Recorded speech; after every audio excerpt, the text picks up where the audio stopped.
doing such a great job for all of their hard work yesterday from 9 a.m. to 4 p.m. It was amazing to see all of you from different countries, from different states, and collaborating and connecting on the most amazing and fun Space Grand Challenge 22.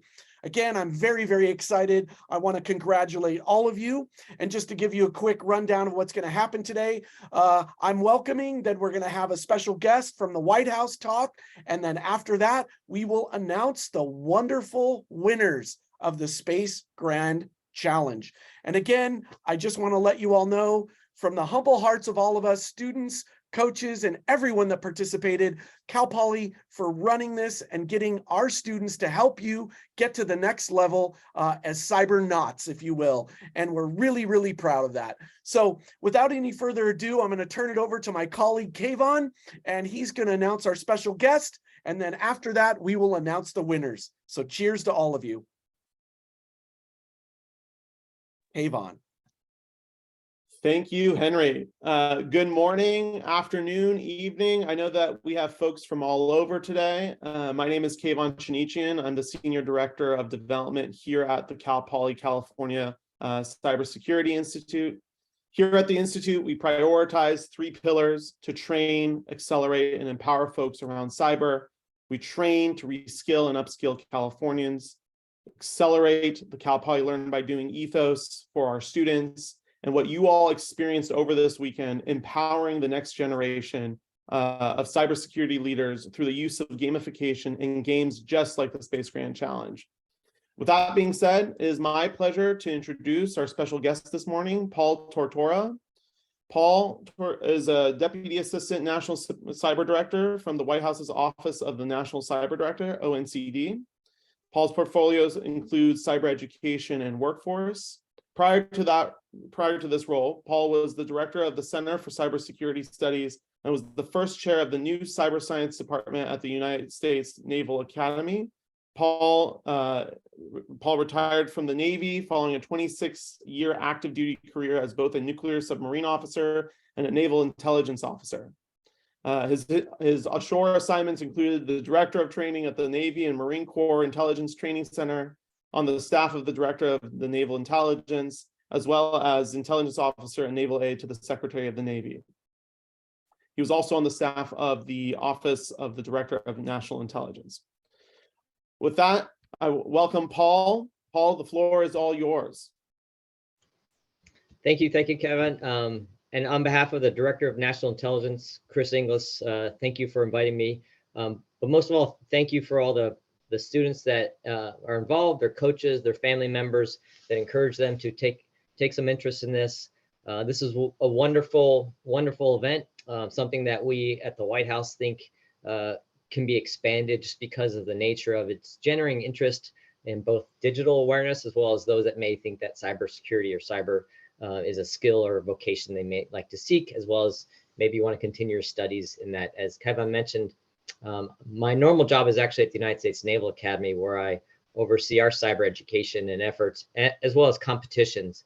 And so this event is near and dear to my heart, to my students, and maybe some of the high schoolers out there will be some of my future students. So I'm happy to answer those offline if those are interested in the Naval Academy, because we need your help.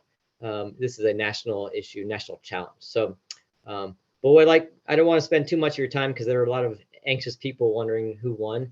But I want to talk a little bit about what we're doing at the White House to engage and enhance events like this across the nation and to get more people interested and involved in cybersecurity and digital awareness.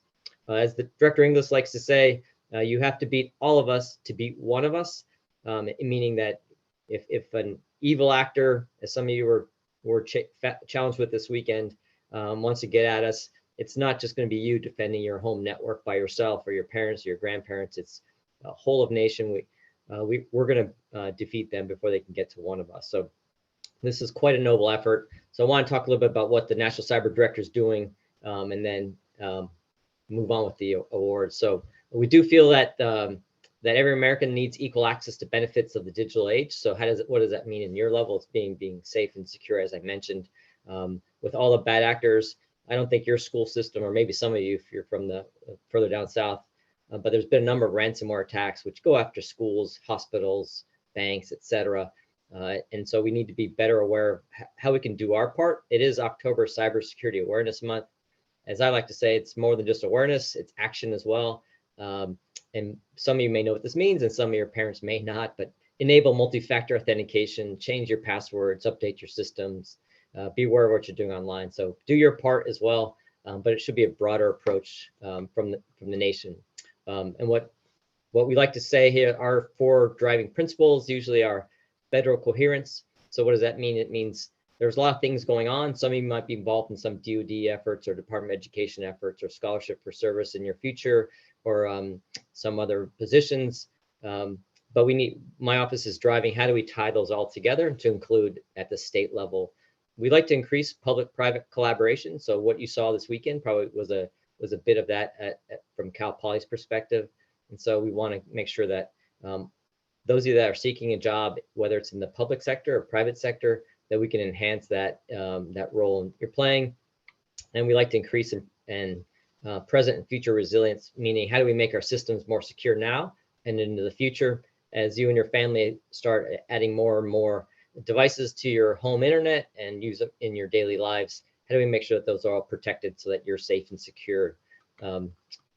So one thing we like to talk about is, broadly speaking, it's how do we address everyone's awareness? What we like to call it is the all, many, few. And all is everyone in the United States, everyone across the globe that's on using the digital systems, being more cyber aware. So how do we increase everyone's awareness? Actually, this event helps many of that. So we look to raising that so that the all levels, everyone should raise their awareness a little bit. So let's try to do some of that this month. If those of you that are pretty sharp in this field, maybe help your parents, help your siblings, etc., your teachers, maybe even back at your schools, raise their awareness a little bit. Maybe you can explain multi-factor authentication, setting up some other form of password, updating their systems, things like that. The next level we talk is the many. The many is those that are seeking jobs that might have more cyber than they think about it. So this could even be those of you that are thinking about going into business or law. There's a cyber aspect of that, or digital awareness, thinking about data privacy, or what we call the supply chain, the physical supply chain. So in the many category, there are many of us that are in positions that maybe not a cybersecurity coded billet, but there's those of us that need to know just a little bit more about what is the cyber threats to your position or to your job. So if you're going to go on to college and study data science, there's an aspect of cybersecurity. If you're going to go into software engineering, that you'll need to think about secure code. And in the legal field, when it comes to data privacy and your rights online, there's a clear lane in the road there for cyber awareness that you could do. And then the few, for those of you in this competition that go into the cyber skill positions, the few is what that we're really focused on. How do we ensure we have a stronger base of students that are filling the positions along the way? According to cyberseek.org, I think there's 750,000 vacant cyber-related positions across the nation, and there's probably around 70,000 of those in California, I would think. But that's 750,000 jobs across the nation that need some level of cyber individual in that job. So usually I don't tell kids to do this for the money, but there is definitely, if this aspect of the challenge that you're in really intrigues you and you enjoy it, the nation needs you, whether you're working for your local government, your state government, the federal government, or if you're just working in the industry to help secure bank systems, hospitals, the university. We need your skills and your services. So if you like this, I would continue to stay involved. If you need assistance from the folks from Cal Poly, I'm sure they can help you, and you can always reach out to me. There's plenty of opportunities out there. What I'm finding as I'm scanning the landscape across the nation is that there are many efforts like this one that are great. And there are others, but they're not well advertised. And so part of my job is to make sure that everyone's aware of the opportunity. So if you like this, if you like what you saw over the weekend in this challenge and you want more, talk to the event organizers and also some of the educators about how you can stay in this field. There are plenty of opportunities for high schoolers. even more for college kids. And then once you get out of college, there's plenty, as I mentioned, in both in the federal and the national cyber landscape.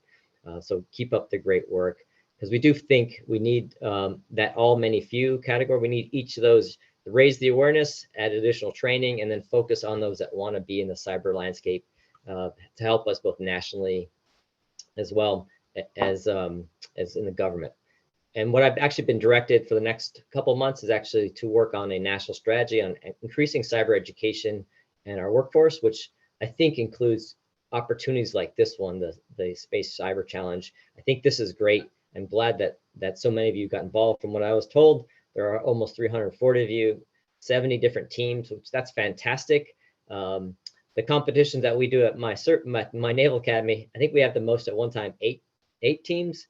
Or 8 schools and 20 teams total. So this is fantastic. So those of you that are going to win in your categories, it'll be a great a display of what you've done. And for those of you that didn't win, I don't think you should take any, don't be dismayed by that. I think the fact that you got involved, you learned a little bit more about what cyber is, the different aspects of it.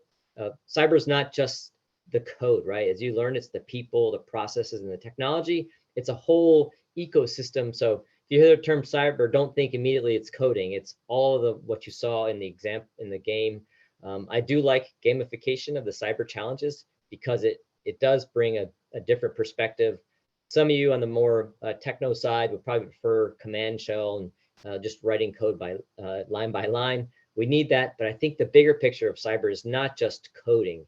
It's about everything else that involved with it, and primarily people tends to be the one we should focus a lot on, both as the weak link, but as also the strongest person in that. So I don't want to take up too much more of your time. I do want to once again thank you on behalf of the Director Chris Inglis from the Office of the Executive Office of the President. We have our eye on many of these challenges, and we're trying to find a way to how do we increase these more opportunities throughout the year. I would love to have seen everyone doing this in person, maybe next time, because having you guys talk to each other, I know there was a lot of discussions on Twitch and other sources of information. But one of the great things about this community is you don't need to be in person. And when you can be, it's even better because you can talk about experiences. Not everyone looks the same in this space. And so it's great to talk to folks where they're from, what schools they're at, what they're driving for in their future, et cetera. So once again, thank you for inviting me, Cal Poly. Thank you for setting up this challenge. And I look forward to hearing about the winners and others. Thank you again.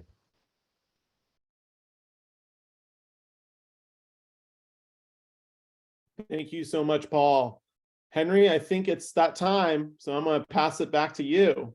All right. Thank you, Kayvan. Thank you so much, Paul, for your kind words, your encouragement for our students. It's all about the young people and the next generation, and I'm very proud of all of you. And thank you again, Paul, for coming today and speaking to our kids. It means a lot to them, and hearing someone from the top, wonderful White House, and tell Chris, please, we honor him, and thank you for his service and all that he does for the cybernauts on the low end. So welcome back again to our closing ceremonies. This is the time where I get to talk about the teams and announce them. I'm super pumped. But first, I wanted to give a few shout outs. First of all, again, thank you to the leadership here at Cal Poly for letting us motor on with the California Cybersecurity Institute, where we work on the military base in San Luis Obispo, as well as the wonderful students, coaches, parents, and everyone that participated, the Cal Poly students that made this possible, the leadership, as well as Kayvan, Danielle, McKenna, and everyone else out there, Paul, Dustin, all the people that helped us. And I also wanted to give a huge shout out and thank you to Danielle Borelli. This year will be her last event, and she will be sorely missed. For all that she's done. We honor and appreciate everything you've done for the CCI and Cal Poly. Danielle, she's been here for over 11 years. And again, go Mustangs. So again, thank you so much, Danielle, for helping and all that you do. I'm getting a little teared up. The amount of work that you've done for these young people is amazing, as well as all the work you've done in human trafficking and changed lives. So again, right here, thumping off the chest to you, from my heart to your heart, and everyone out there. So, all right, let me get my lightsaber out and get back onto the visuals. So right now, I would like to congratulate and again honor all teams that competed in the Space Grand Challenge. I'm going to start here from there's categories. There's middle school advanced and middle school beginner. And then we'll pop up to the international, and then we'll go to the high school advanced and the high school beginner.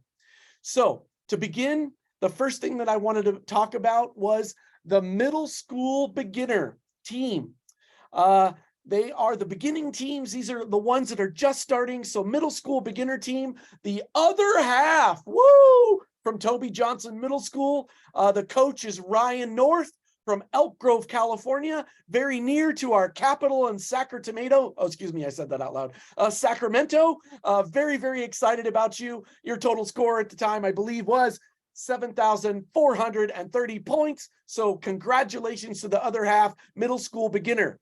Now let's move up to middle school advance. The Cyber Aegis Equinox Design 39 campus, and that's the school they go to. Paul Johnson is their coach from San Diego, California. 8,615 points, which still amazing scores, just blowing our minds on how many challenges you all went through.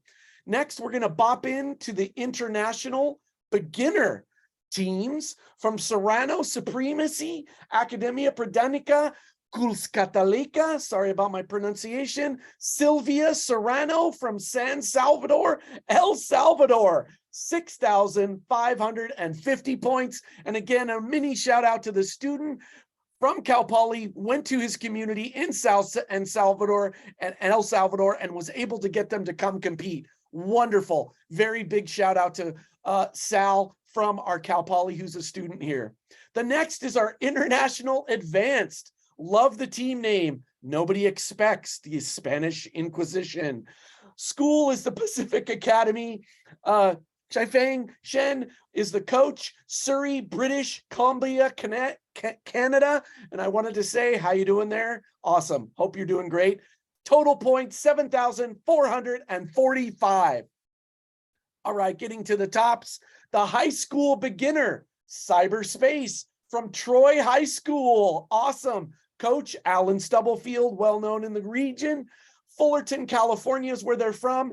8,165 points. Last but not least, and of all, the overall top score, high school advanced, was Half Dome from Franklin High School. Christopher Shuping is the actual coach, again from Elk Grove, California, all the way around to Sacramento. The total points, 10,120. By the way, that is also the highest scores, as well as the first place winner, which is the Space Grand Champion. Those are the people from the top score, the highest score. They are the winners. What do they get? They're all going to get this wonderful Space Grand Challenge digital badge with how satellites work and some curriculum on it from the Aerospace Corporation and CCI. Wonderful. They will also get the jerseys with their names personalized on the back. And they will also get open badges, a digital certification badge they'll be able to put on LinkedIn and show their skills. And also on top of that is a Mile 2 certification courses to get some wonderful skill sets to add to their resume and their skills development. And that is what we have today for our top winners. And again, a huge shout out, a woohoo, and thank you so much for all of your participation and everyone that just ripped it and just crushed it for the amount of time, 9 a.m. to 4 p.m. Pacific Standard Time. We honor all of you for everything that you've done. So again, from my heart to your heart, and remember, other computer is your computer. So always be careful who you're sharing information with, your PII, your personal identifiable information. You all know about the CIA triad and are really excited. And again, thank you for everyone for participating and love you all. See you next year. And we can't wait. And again, the prizes, the teams will be contacted directly and we will get your prizes out to you. So thank you very much. I want to pass it back to Kayvan to close us out, and then we're out of here. And Danielle, if you'd like to say anything as well, I'd love for it. That would be great. And thank you again, Paul. One more shout out. Congratulations to all the winning teams, and congratulations to all of the players for this year's Space Grand Challenge. We'll certainly be celebrating you, and I hope that that you all have a good week ahead in celebrating the work that you've done over the weekend. I will share, and if my colleague Danielle can throw up, I do want to take the time to acknowledge our supporters and partners that made this competition possible this year. I think it's coming up. I'll start by acknowledging our constellation partners. That includes AWS, NSSA, the Foundation of the Future, JPL, and oh goodness, and of course, Space Force, the Space Force Space Systems Command. Their partnership is what made this game possible for this year. Is so crucial. We are so thankful, and couldn't have done it without them. Secondly, we'd like to acknowledge our Comet sponsors this year. That includes SecureWorks, Elementrix, and Lockheed Martin. A special shout out to our friends at the Aerospace Corporation who helped us with our digital badges this year. So that, as Henry mentioned, and as Henry is displaying, is fantastic. It's a really fun little toy that we've kind of put together, and it's full of knowledge and oodles of things to learn from. And finally, we'd like to acknowledge and thank our planet sponsor, Fortinet. Fortinet has been a generous and committed to this competition. As many of you know, we've been participating in different dialogues and conversations with them over the last few months. And in fact, we have one more video that we'd like to share before we close out. I think we'll just give it a second here.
And excellent. Thank you to Fortinet. And again, a final thank you to all that participated in this year's competition. Thank you to the CCI team, to the CCI students that put together the competition for this year. And finally, thank you to Paul for joining us today and talking about the priorities coming out of the office of the National Cyber Director. So with that, thank you, folks, and onwards and upwards. Cheers, everyone. Thank you so much. Have a great day.